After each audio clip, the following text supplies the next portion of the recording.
Salut tout le monde, bienvenue dans une nouvelle vidéo. Aujourd'hui, je vais vous faire le guide complet du vocabulaire sur le Rubik's Cube.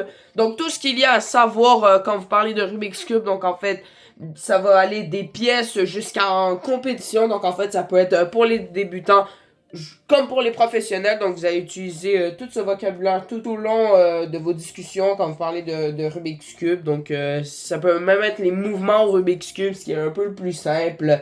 Ça peut être aussi le système qu'il y a dans les Rubik's Cube, dont magnétique et maglev. Bon, je vais arrêter de vous parler, je vais vous expliquer ça tout au long de la vidéo en déballant ce GAN V100. Évidemment, il est déjà déballé, mais c'est juste pour un peu que vous voyez un peu des choses. Donc, sans plus tarder, c'est parti! Alors, ce que vous devez absolument connaître quand vous commencez le Rubik's Cube, ce sont le nom des pièces sur le cube. Donc, les noms des pièces sur le cube, il y a le centre, les arêtes, les coins, la face et la couche, plus communément appelée la layer. Donc, sur le Rubik's Cube que vous voyez en ce moment, ici, vous pouvez voir qu'il y a la pièce où est-ce qu'il y a une couleur au milieu, ça s'appelle un centre. La pièce qu'il y a deux couleurs ici au milieu, c'est une arête, puisqu'elle a deux couleurs. Et le coin, c'est la dernière pièce où est-ce qu'il y a trois couleurs. Donc, c'est un peu une pièce qu'on retrouve à chaque coin du cube. Donc, il y en a 8 sur un Rubik's Cube 3x3. Des centres, il y en a 6. Et des arêtes, il y en a aussi 8. Donc, voilà. Pour la face d'un Rubik's Cube, c'est assez simple. C'est juste la face d'un cube. Donc, ici, on peut voir, c'est la face blanche, bleue, jaune, vert, orange et rouge. Une couche, donc une layer, c'est en fait toute cette partie du cube. Donc, en plus de la face, ça va être les côtés. Donc, ici, vous voyez ce qu'il n'y a pas arrangé dans le cube, ça s'appelle une couche. Donc, ici aussi, une autre couche, puis la troisième. Donc, il y a en fait 3 couches en Rubik's Cube 3x3.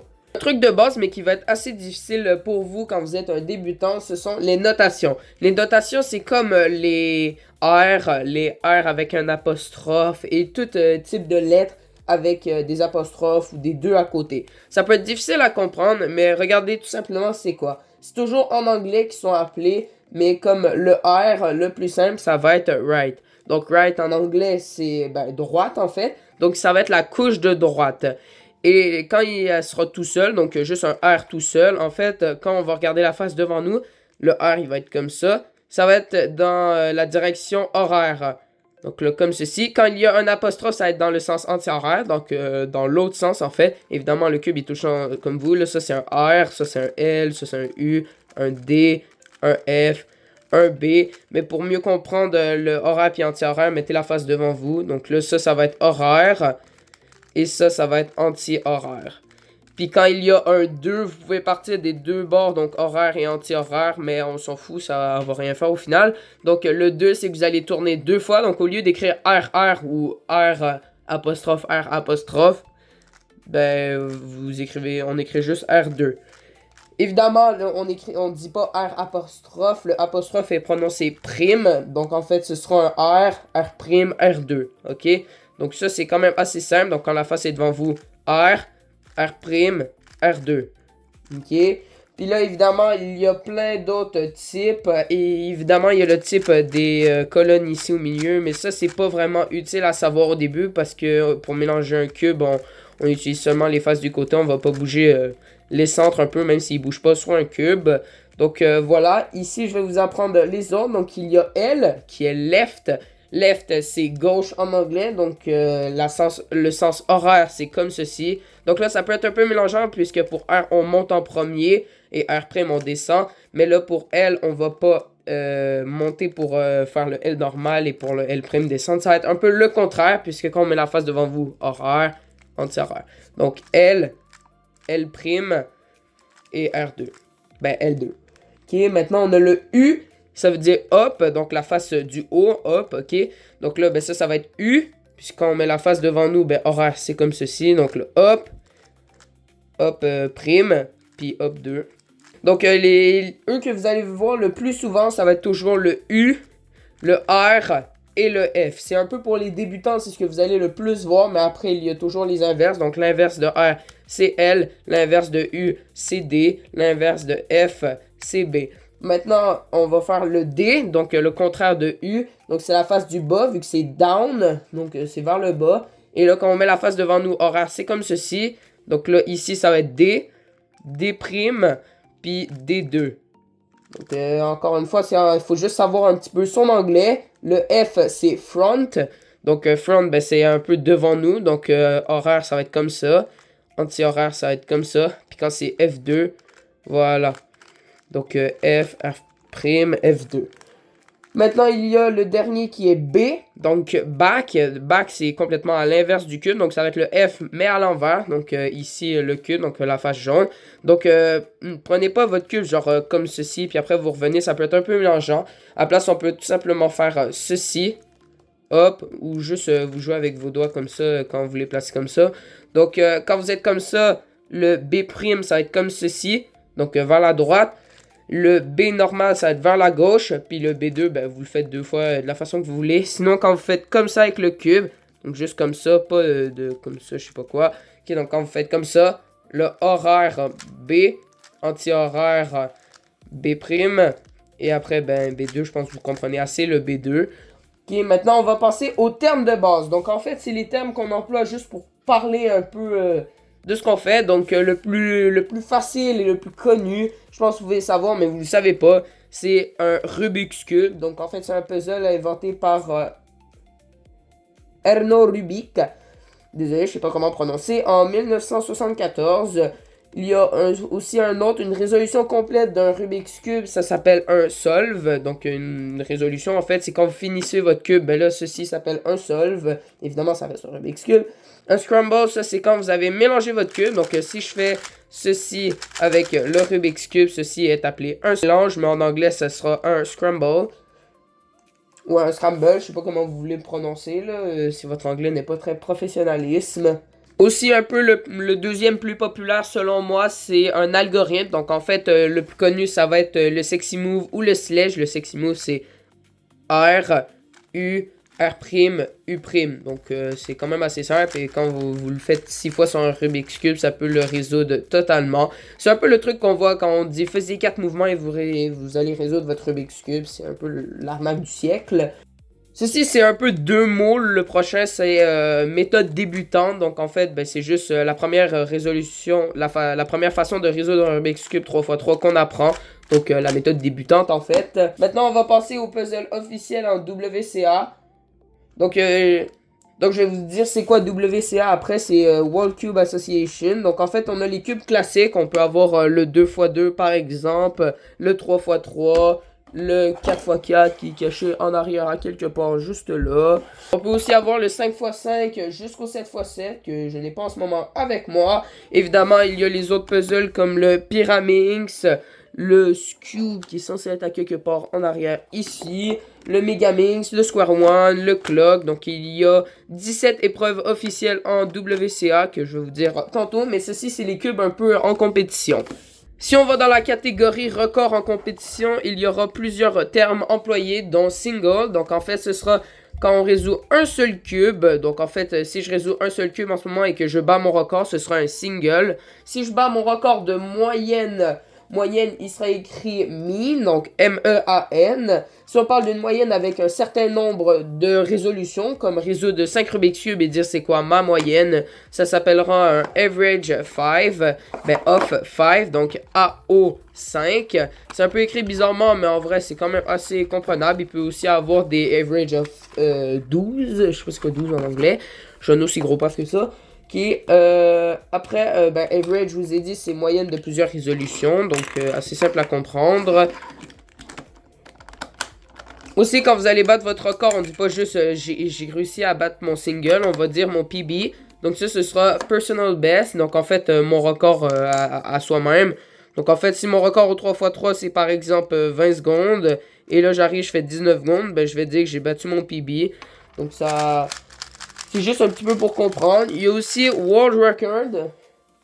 Ça, c'est assez facile. C'est record du monde. Donc, le meilleur résultat mondial. Comme au 3x3, le record du monde single. Donc, pour résoudre un seul Rubik's Cube, il me semble que c'est 2 secondes 76 lorsque je tourne cette vidéo. Eux qui sont un peu moins populaires, ça va être le CR et le NR. Le CR, c'est Continental Record. Puis le NR, c'est National Record. Donc, je pense que vous avez compris les records nationaux, les continentales, c'est un peu facile à comprendre. Maintenant, on passe au niveau des connaissances 2. Donc, en fait, ce sera les trucs à savoir qui sont quand même très utiles, mais c'est pas aussi utile que les premiers que je vous ai dit juste en premier, comme les notations, les pièces sur un Rubik's Cube. Donc, dans la catégorie compétition WCA, je vous dis World Cube Association, ça va être le nom des compétitions officielles. Comme des fois, il peut y avoir des records du monde qui sont battus en des compétitions non officielles. Donc, ben, ceci, ça fait que le record n'est pas compté. Dans les compétitions, c'est un événement officiel juste par la WCA ou autre. Donc, ben, une compétition, il y a aussi ça dans tous les thèmes, les sports et tout ce que vous voulez. Il y a aussi les rounds, on va appeler ça, ça va être les tours de compétition. Donc, ça, c'est des trucs que vous pouvez connaître même sans faire du Rubik's Cube. Il peut aussi avoir la finale. Donc, c'est le dernier un peu du tour. Vous avez aussi le podium qui veut dire le top 3 final. Donc, ça, c'est assez simple. Dans les épreuves spéciales que je vous ai dit, ben, il y avait tous les cubes pour les réseaux tantôt. Donc, le 2x2 jusqu'au 7x7, Pyramix, Megamix, c'est tout là, vous avez compris. Donc, pour résoudre en moyenne de 5 ou sinon juste faire une résolution. Et aussi, il y a les épreuves, ben, comme j'allais dire, spéciales. Donc, le 3x3 Blindfolded. Donc, ça, c'est le 3x3 blind qui peut être écrit 3BLD. Donc, en fait, c'est pour résoudre un seul ou en moyenne un Rubik's Cube 3x3 complètement à l'aveugle. Donc, vous regardez le Rubik's Cube quand il est mélangé, vous analysez et là, on vous mettez un bandeau sur le visage et là, vous devez le résoudre. Donc, ceci est appelé un 3x3 blind. Il y a aussi la même chose pour le 4x4, le 5x5. Et évidemment, pour résoudre 3 ou plus de Rubik's Cube 3x3. Donc, en fait, vous regardez plein de Rubik's Cube 3x3 mélangés. Là, vous devez toutes les retenir dans votre tête avec une technique, je ne sais pas trop quoi. Et après, vous bandez les yeux. Puis après, vous devez toutes les résoudre sans regarder. Il y a aussi le 100. Donc, ceci est au 3x3, il me semble, dans les compétitions seulement. Donc, vous avez un Rubik's Cube mélangé. Et là, vous devez le résoudre avec une main. Donc, c'est assez un peu plus compliqué et stylé, ça a l'air. Mais c'est encore un type de résolution officielle. Il est aussi un peu moins populaire puisqu'il me semble qu'il s'écrit sur papier seulement. C'est le Fewest Moves Challenge. Donc le but c'est de tout simplement, vous avez un cube mélangé. Et là vous devez prédire la résolution avec le moins de mouvements possible. Il me semble le record c'est 16 mouvements. Donc vous avez un Rubik's Cube totalement mélangé. Et là Bro te dit qu'en 16 mouvements, il peut te refaire son cube. Évidemment, c'est écrit genre sur papier, mais après, pour confirmer, il me semble, on prend le cube puis on fait ce qu'il nous a écrit avec les notations. Si on parle du personnel de la compétition, il y a le juge, le scrambler.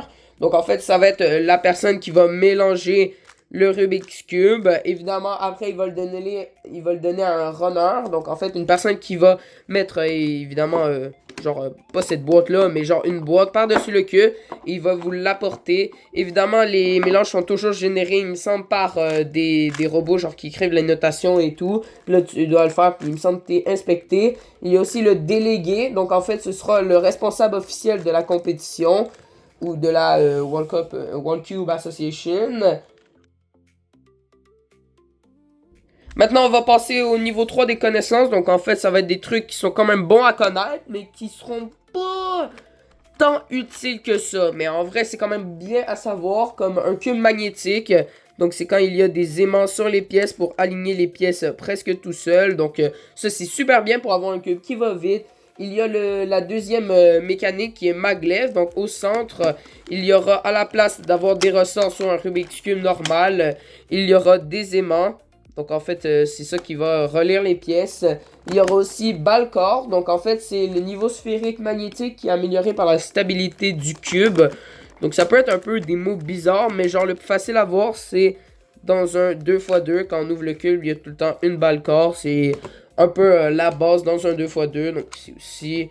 Donc, là, voilà. Il y a aussi le revêtement UV, comme vous pouvez voir ici, ce cube il reflète un peu grâce à la lumière que j'ai mis, tandis que ici il reflète genre presque pas en fait. Donc ici ça s'appelle givré et ici UV coating. Donc c'est revêtement UV. Les trucs aussi à savoir avec le cube, il y a des tests qu'on peut faire comme ici le corner cutting. Donc en fait on place le cube là et là vous essayez de placer la face pour voir si les aimants ils sont bien placés. Donc là, attendez, je vais essayer d'en faire un bien. Voilà, comme ça. Donc là, vous mettez un peu la face au milieu ou des fois déplacer pour voir un peu si bien le cube. Et là, s'il se met presque tout seul, ben, ça veut dire qu'il est super bien votre cube. Comparé à genre ce cube ici que je peux prendre. Si je le mets au milieu et que là je fais ça. Voilà, ça chie un peu genre d'un doigt là. Il y a aussi le reverse corner cutting, donc un peu ce que je faisais au début par erreur. Donc là ici, où est-ce qu'au lieu de l'envoyer du bon côté, ben là ça l'envoie du mauvais côté. C'est un peu la même chose, c'est juste des fois ce serait mieux avoir un corner cutting qu'un reverse, parce que reverse il va être plus utilisé en mélange, mais vers la fin de votre Rubik's Cube, il me semble ce serait beaucoup mieux avoir un corner cutting mieux que reverse. Il y a deux types de réglages comme ouvert que dans le Rubik's Cube. Donc, tantôt, je vous ai ouvert mon Rubik's Cube, je vous ai un peu montré. Donc, il y a deux types. Il y a la tension et la compression. Donc, la tension, ce sera le réglage de la distance entre les pièces. Donc, comment ici, on peut voir, sont assez lousses. La compression, ce sera le réglage entre la force exercée sur les pièces. Donc, s'ils seront vraiment compact avec le sens. Genre, les aimants, ils seront pas plus puissants ou moins puissants. C'est juste... ça va les rapprocher du sens, puis ça va les resserrer. Le lubrifiant, ça c'est ce qu'on va mettre dans une petite bouteille. Là en ce moment j'en ai pas avec moi, mais où est-ce que vous en mettez dans vos pièces à quelque part, genre sur le dessus. Et après vous faites rien que des turns pour essayer de mélanger le lube un peu partout. Selon ce que vous voulez, ça peut contracter le cube, on va dire, ou sinon l'élargir, genre on va dire, mais c'est pas vraiment le mot qu'il faut mettre. Donc en fait, ça va améliorer ou pas le cube selon ce que vous avez en ce moment. Maintenant, nous allons parler des problèmes qui sont des fois faits en résolution, dont un pop. Un pop, c'est quand une arête, donc la pièce avec deux couleurs, peut sortir du cube. Genre, vous êtes en résolution, puis là, boum, l'arête, elle sort du cube, littéralement en résolution. Évidemment, si vous êtes en train de vous compétitionner ou de vous chronométrer, vous devez replacer l'arête et continuer à résoudre, ou tout simplement la replacer à la fin. Je sais pas si on a le droit. Il y a aussi le corner twist. Donc, en fait, vous êtes en train de résoudre le cube, puis là, tout d'un coup, sans le vouloir, vous tournez, puis là genre votre coin il s'est tourné tout seul. Évidemment, vous avez le droit de le remettre comme il faut, parce qu'un seul coin tourné sur tout un Rubik's Cube n'est pas résolvable. Évidemment, vous pouvez voir des vidéos où est-ce que comment résoudre un coin tourné. Mais c'est parce que si on tourne le cube, ils ont fait ça avec le coin. Donc là, ben nous on le voit pas, puis voilà. C'est juste un petit tip à savoir. Wesh ma voix. Il y a aussi ce que j'ai fait tantôt avec ce cube, ça s'appelle un lock-up. Donc là, ben, je mets comme ça. Et là, vous êtes dans une résolution et là, tout d'un coup, votre cube, il vous stoppe comme ça dans les mains. Ça s'appelle un lock-up. Donc en fait, c'est quand le cube se bloque pendant une rotation. Donc tu es en train de tourner. Puis là, tu y vas vite. Puis là, il marche pas le cube. Ouais, je sais quoi les bruits que je fais. Il y a aussi les parités. Ceci, il n'y en a pas au 3x3 ni au 2x2. Il me semble que ça commence à partir du 4x4 jusqu'au 7x7. Donc, en fait, c'est des cas qui sont impossibles à résoudre au 3x3. Ben, en fait, qui n'existent pas. Comme ici, où est-ce que l'arête est complètement retournée. Il y en a au 5x5, 6x6, 7x7.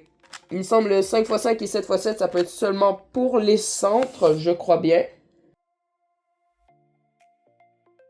Maintenant, on passe au niveau 4 des connaissances qui sont pour les cubeurs intermédiaires. Donc, en fait, c'est juste très bon à savoir, mais c'est pas vraiment utile. Bon, premièrement, on va apprendre les méthodes au 3x3, évidemment, seulement les 3x3. Il y a la méthode la plus connue et la plus utilisée pour les speedcubers, c'est CFOP. Moi, en ce moment, j'apprends CFOP, mais simplifié. C'est un peu CFOP, mais qui utilise beaucoup plus de mouvements. Il me semble que ça a rapport avec la face jaune, la croix.